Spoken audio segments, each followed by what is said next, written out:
I used to steal Ricky Ponting's bats because I thought if he makes runs, I can make runs with it. Does this Gen Z culture reflect in sports as well? Are you talking about the generation gap? They get a bad rap actually. I love the energy of these kids. LSG for this year is going to be very process oriented. We kept looking at each other saying, imagine if we were playing at this time. And the next question, what do we call Rishabh? And he has broken my heart as the coach of Australia. Doing all this crazy stuff, right? And now he's our captain.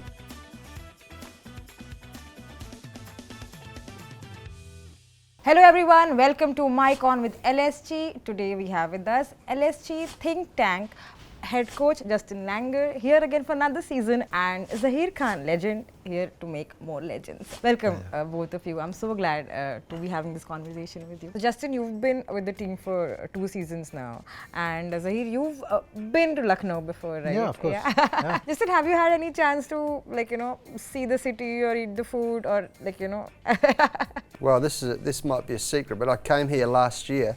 And my second daughter, she's a vegetarian, and she came and visited Lucknow last year. She's a yoga teacher, and she said to me, "Dad, I bet you can't be a vegetarian for 2 weeks." And I said, "Darling, I could do anything." So I started doing it for 2 weeks, and then it became 4 weeks, and I've still been a vegetarian ever since. And it's all because, and I know about the Lucknow. Is it the kebabs? The kebabs. The kebabs. So I heard about that. I still haven't had one Lucknow kebab because I'm not eating any meat, right? But what I love most is the stadium, the Akana Stadium. Oh, we went there yesterday.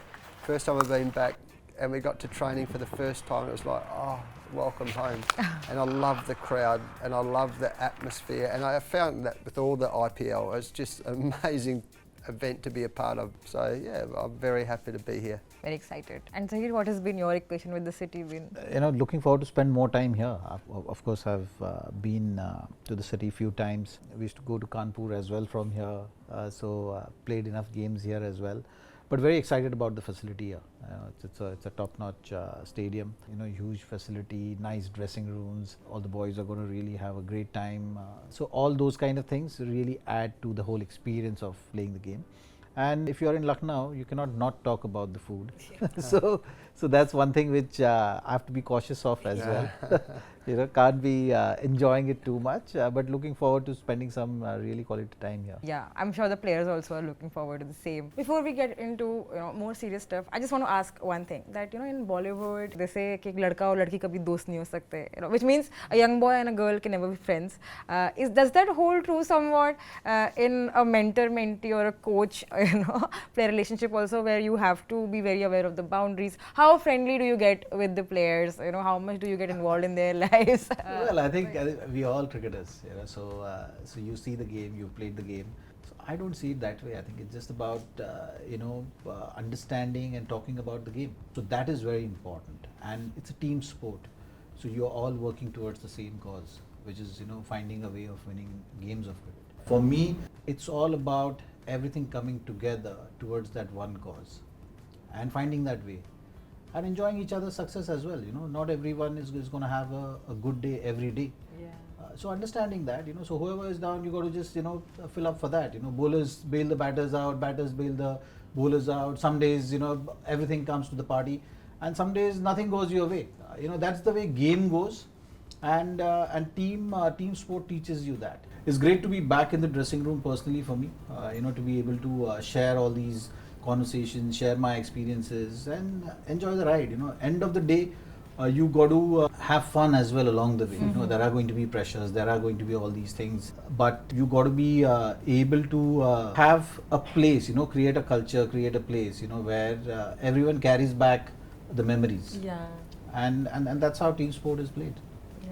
And we evolve. Zach and I, when we first started playing, were very different to when we finished playing, because we evolve, we get better, we learn. So when I first became the head coach, this 15 or so years ago, I thought, I've got to be strong, I've got to be I've got to lead by example, I've got to be like the lion, I've got to be like the rooster out the front. But I learned a really valuable lesson, and it's this. I'm also a father with 4 daughters, 4 beautiful daughters. My oldest is 28, my youngest is 19. And they're all so different.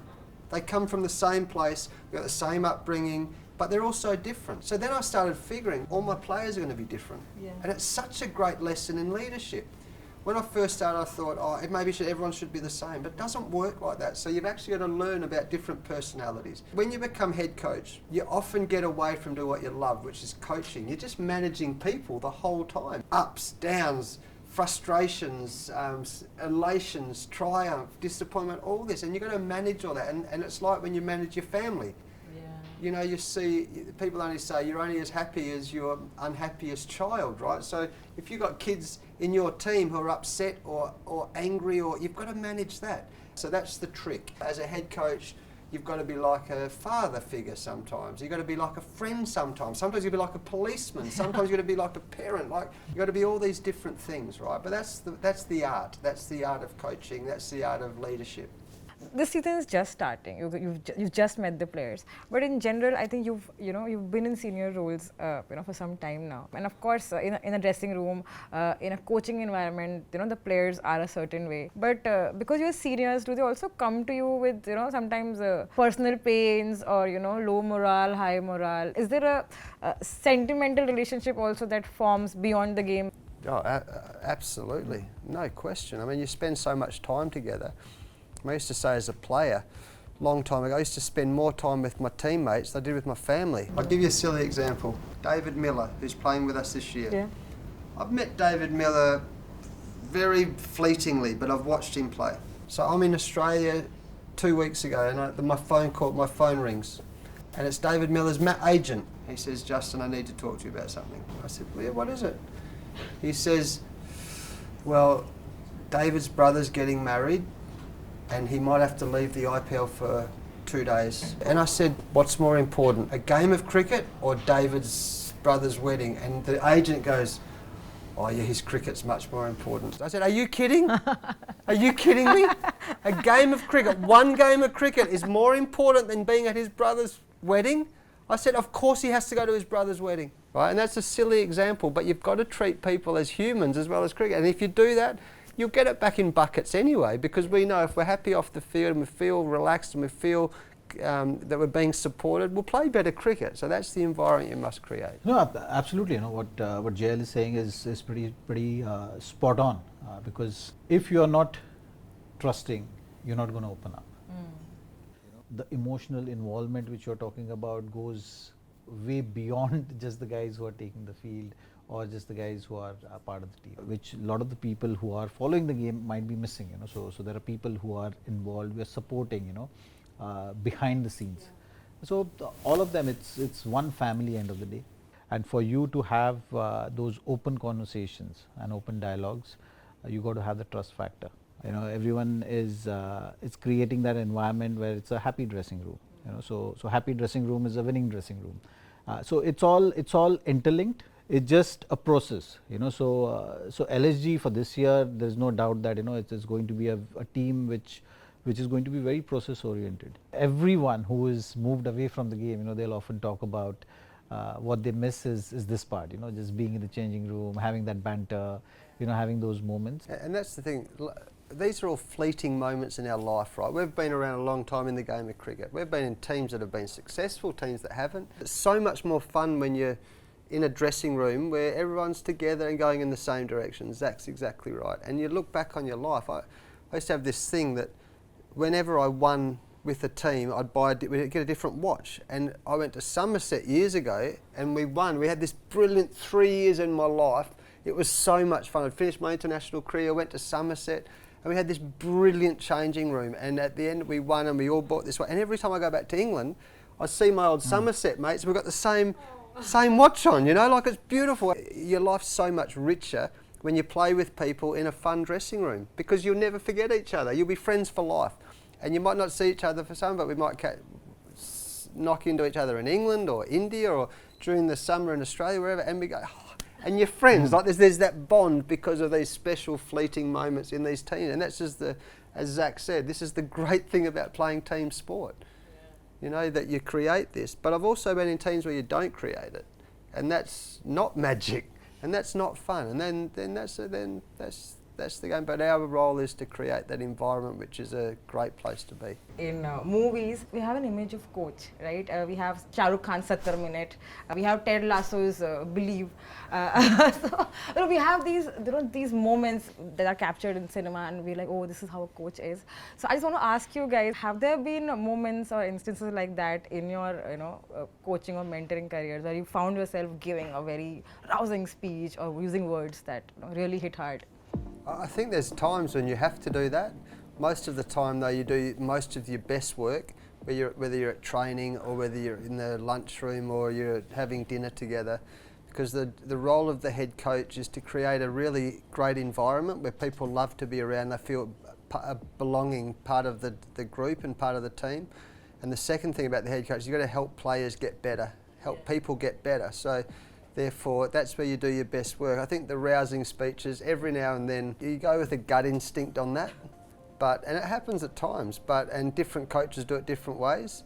But ultimately, the one-on-one interactions and the relationships are, I think, what get the best results. Throughout our playing careers, we go through these moments, you go through these experiences, which shape you up in some way or the other. It's always about just encouraging each and every individual to have more conversations. That's what, to me, mentoring or coaching is all about. Sharing your experiences, empowering people to be free in their approach. That true instinct is something which I value the most, which every player values the most. And if you are able to get that in your game, in the game time when it matters, that's where you see magic. And that has been my philosophy while playing the game. It's just about creating that scenario. And it's the same philosophy when I'm looking at coaching or mentoring, to be able to give that power, to be able to give that freedom to each and every individual, so that when they are taking the field, they are playing the game. They are in the present moment. They are looking at the game, staying with the game as it's unfolding and making those calls. As we are talking about this, I also want to ask, between the two of you, is there a dynamics where one person tends to be the more aggressive, passionate one, the other one tends to be the calm one? We're still working that, truthfully. Like Zach and I, we played against each other, and then it was bad guy, good guy. Definitely, right? He was the bowler, I was the batsman, right? He was the warrior, I was just like this nice little boy, didn't say anything, right?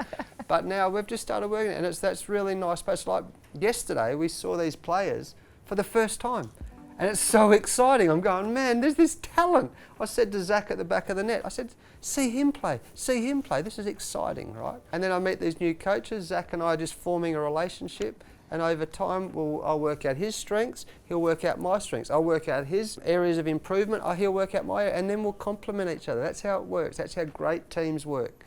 But I'm not sure. We haven't decided yet who's going to have the hard conversations. Probably me. That's what I have to do. But he can be the good guy with that. But sometimes he'll be the bad cop. We'll just work through that. We'll work that through. I think it's about committing to the cause. Okay. I think all these things take care of itself. It's about a group right now on this journey of creating magic, and for that you got to drive in one direction. I'm a big believer in that. The results take care of itself. If you create that environment, which is very trusting environment, that's going to give us the best chance of success, and that's what we've seen with good teams. In a tournament like IPL, you often talk about the momentum. You see teams coming together. And there is a reason they come together, right? Because everyone believes in that one cause. Everyone pulls in one direction. Have there been any words or advice like that you receive from your mentors or your coaches that has really stuck with you over years? Oh, it'd be impossible. It'd be impossible to come down to one bit of advice. I mean, at home in Australia, I've got this room. And when I was still playing, it was a 5 metre by 5 metre, and that was my gym. It's like I've literally got quotes and scriptures and poems and goals written in my own handwriting all over the walls, right? It's like an inspirational room to be in. But I think the number one quote that I wrote back 25 years ago, this is 25 years worth of work, remember? It's, the pain of discipline is nothing like the pain of disappointment. So discipline comes in the choices you make. That's all discipline is. Sometimes we talk about discipline and people think you've got to meditate in icy cold water and that's discipline, or you've got to get up at 4 o'clock. No, disciplines is about the choices you make, and that's, in our instance, it's on and off the cricket field. It's how we relate to people. It's how we talk to people. It's how we listen to people.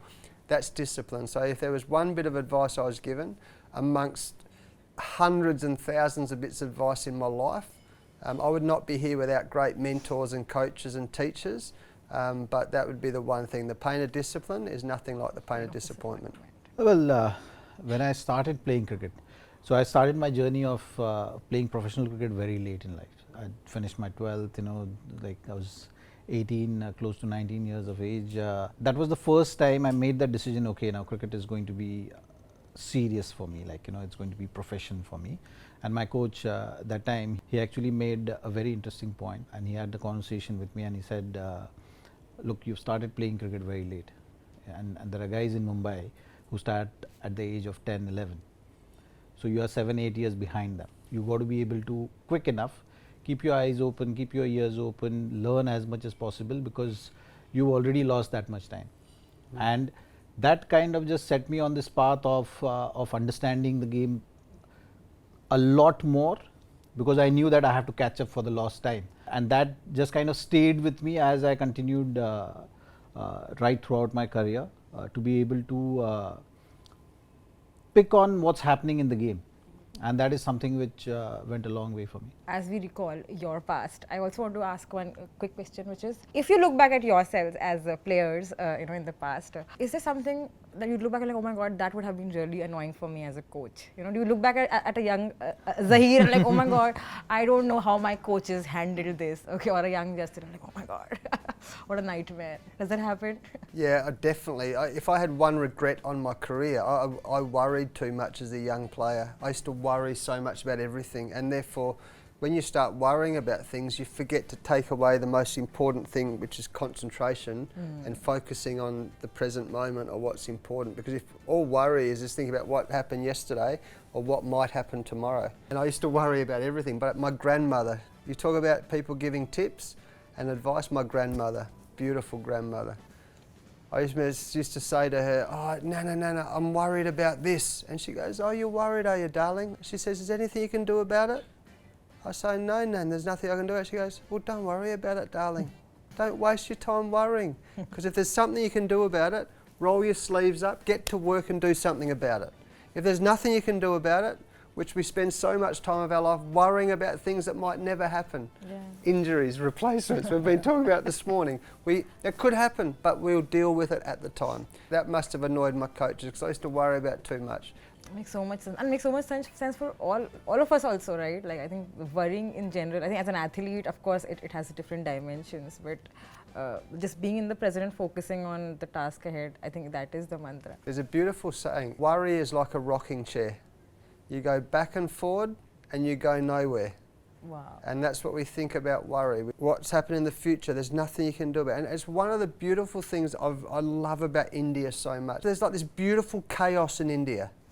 It's amazing. Like, I was talking to Akash Deep yesterday, and he said to me, because he's just come back from the Test series, I said, did you love the series? He goes, yeah. I said, which was your favourite part of Australia? And he said, Sydney. I said, Sydney? I come from Perth.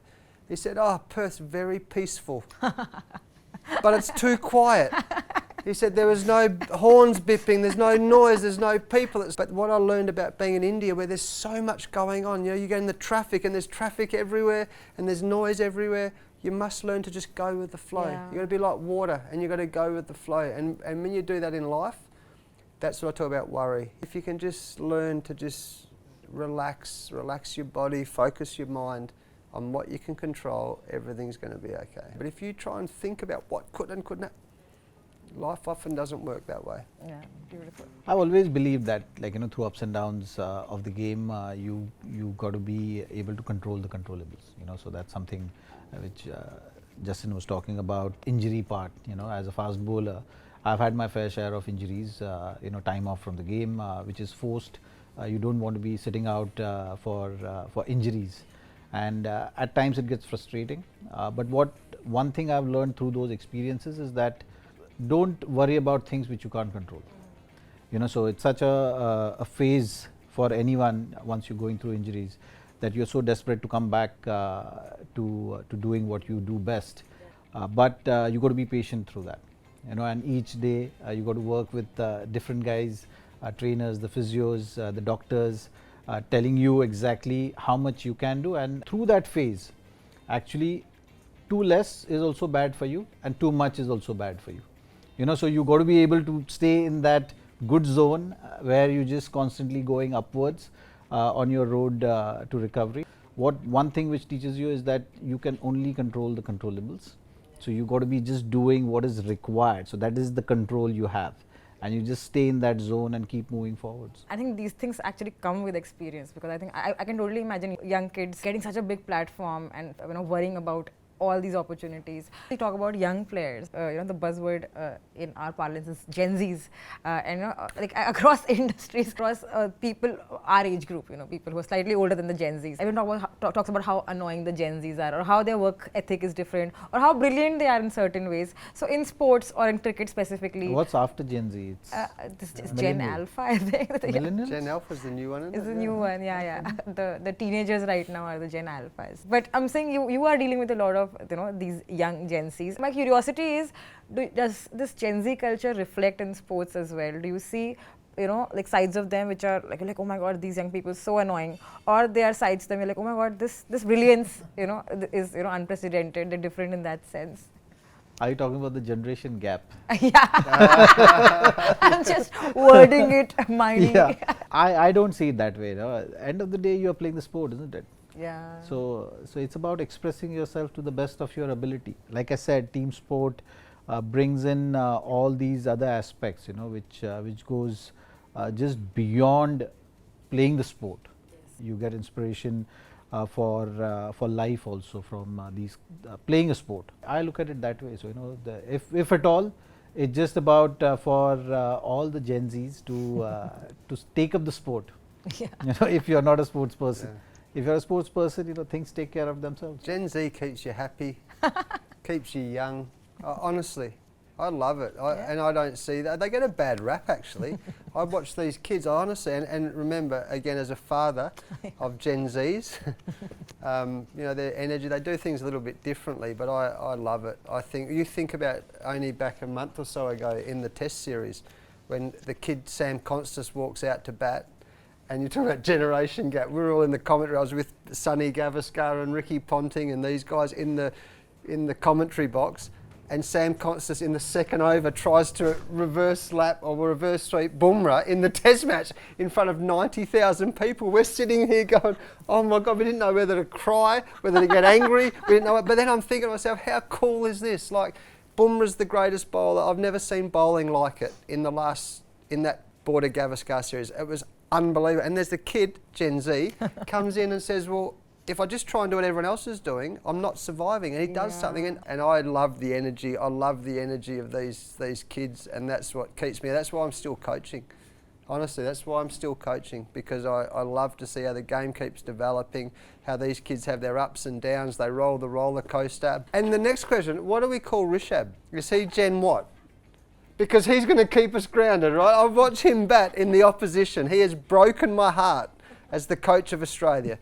He has literally broken my heart watching him. Now he's in our team. And then I watch him bat this summer where he's doing all this crazy stuff, right? And now he's our captain. Yeah. Oh man, we've got him and Nicky Poran and David Miller and all these guys who are going to come in, and it's going to entertain everybody. And call them Gen whatever you want to call them, but it's going to be entertaining, exciting cricket, and it's going to be, I can't wait. I cannot wait. Yeah, we're also very excited. But now that you've mentioned Rishabh Pant, I want to also ask that, Rishabh Pant's bid this season was the highest in IPL. Did you guys go in with this, strategy that we'll get him at any cost? What were you guys thinking? Well, it's done now, isn't it? he's the captain of this franchise, and he's going to take the franchise forward. And we identified him as that individual who is going to be required in this setup. So that's where it ends. So the number and all that ends there. And I think what Rishabh is also excited about is to be able to take this mantle of being a leader. He's very excited about it. We all are very excited about it, and looking forward to the season with optimism is what we can say at this stage, to set the IPL on fire is what we're expecting. The way he bats with that approach, having that fearless nature, come in and rub off each and every individual in that group. And the other thing is, when I was coaching against India, one thing I noticed about Rishabh, he was always smiling. He's always laughing. He had everyone laughing, and that's good for our environment. And the other truthful thing is, at the auction, we kept looking at each other saying, imagine if we were playing at this time. That's the truth. All this money flying everywhere, we're going, oh my gosh, imagine if we were playing at this time. That's what we were honestly thinking. But the money, that's part of it. My experience of seeing him, I don't know him like Zach and all the boys do, but he always seems to be smiling, he always seems to be happy, he always seems to be going and playing this entertaining cricket. That's got to be good for us. Yeah, and good for us also as audience, right? Of course. Another curiosity I have is that before the IPL auction, happens, does your role start there itself? That you go in with a wish list? Do you guys strategize? How does it work? Of course, there's no doubt about that. You got to plan for all the aspects. You got to have your angles covered, and that's what every franchise does. You have a philosophy which you want to follow. You have a template which you look at. Every team does that thorough planning of understanding what the team requires, what the strengths, weaknesses, what is going to work for them, and give them the best chance of success in the IPL. We are no exception for that. We've tried our best to cover all the angles. And we talk about working, how we work together. The Zen master here. Like, I'm looking at this going, man, this is like a big game of chess. This is my first mega auction, and I'm going, whew, there's all these things going on, and Zach, with all his experience of all this time of the IPL, I was going, no, it's all good. I'm going, yeah, but. He goes, oh, it's cool, man, don't worry. And we ended up with a great squad. So this is how we all complement each other. So Justin, while we talk about your experience in India and Australia, there are a few Lucknow phrases that might help you while you're coaching the players. Bhokal is something we all are familiar with, right? That's a term we've used a lot. Bhokal. Can you explain this bhokal to him? I'll not be able to explain properly. It means swag. It means power. It is a term that encompasses a lot of terms. It's a slang. Okay, Hokal. For flamboyance, for swag. Okay. Yeah. Well, we got plenty of that. We got plenty of that. Yeah. Similarly, for example, if you find a players doing a lot of chit chat while you are saying something, and you want to tell them that don't do this. The word is baketi. Okay, baketi karna band karo. Baketi karna band karo. What is it? Cut the crap. Cut the crap? Cut the crap? Cut the crap. Baketi, cut the crap. Okay, I need to know that one. Yeah. Baketi. But baketi. Don't do baketi. Don't. The baketi. Don't. No baketi. No baketi. Yeah. Okay. I remember that. And if, for example, someone is being very slow, they're not, present, if they're not paying attention, then how people talk about them here is ki bail ho gaye ho kya? What? Have you become? How you say that? Bell. Bell. Bell is a male cow. Yeah. It's an ox. So they have you become a bell? Okay, bell ho gaye ho right. kya? Slowed down. Okay, Have you slowed down? Have you been eating too much? Bell ho gaye ho kya? Are you not paying attention? Bell ho gaye ho kya? So bell is the word. Yeah. If you want to get really aggressive sometime, if you think that the only thing that can help here is the use of force, you can say, if you don't agree with me, Kantaap padega. What? Kantaap means one under the ear. Yeah. What's it called? Kantaap. Kantaap. Yeah, it's ear. Yeah. And under the ear is Kantaap. Kantaap. Yeah. Okay. Yeah. I might do that to Ayush Bardoni a few times. Yeah. Ayush. I think Ayush Kantaap. Kantaap. I remember that. I love Ayush, but I Kantaap. Yeah. Why did you take Ayush's name here? Is there a He's story? a funny boy. He's a talented boy. He's but Kantaap. Kantaap? Ayush Kantaap. I'll be telling him. But yesterday we did a press conference. I said to Zach, we did a press conference yesterday, and 90% of it was in Hindi, and I didn't understand one word of the whole press conference. So I said, was it a now good he's press going to conference? learn Hindi. But now I have to Jail say, is going to learn Hindi. Kantaap. Yeah. Every time they don't talk in English, you can say Kantaap, they'll understand. Kantaap. Okay, I'll tell that. I'll give you a situation, and I would want to know how would you react. Okay. Situation is, what would Zaheer do if he sees a player eating an extra cheesecake slice at dinner? I'll ask him, where did you order it from? Of course, I love cheesecake, yeah. What would both of you do if Rishabh wants to help the opposition set their field while he's batting again? What if it happens again? What would you do? I'll ask him the real thought process behind that. That'll be interesting to know. Yeah. Okay, great. So I have my never have I ever questions ready.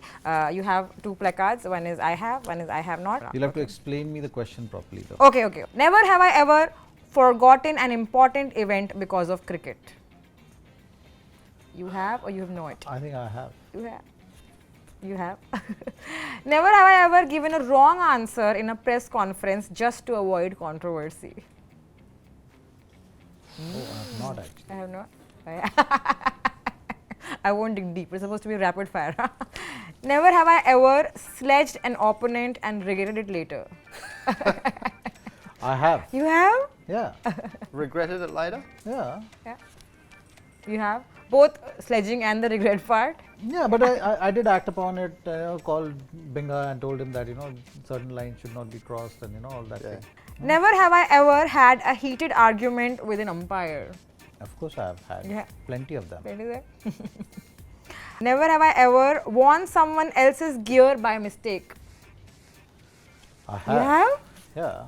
Yeah. Does it happen often? No, I'd carried a bat which I wasn't sure that it was mine. It But was I just not. picked up and I went. I used to always use Ricky Ponting's bats. I used to steal Ricky Ponting's Wow. bats because I thought if he makes runs, I can make runs with it. So I used to steal Ricky Ponting's bats all the time and his shoes. Same shoe size. And I thought if I use his shoes, I'll get more runs. If I use his bats, I'll make more runs. So And did you make more runs? always, because I had Ricky Ponting's bat in my hands. Never have I ever been caught laughing during a serious team meeting.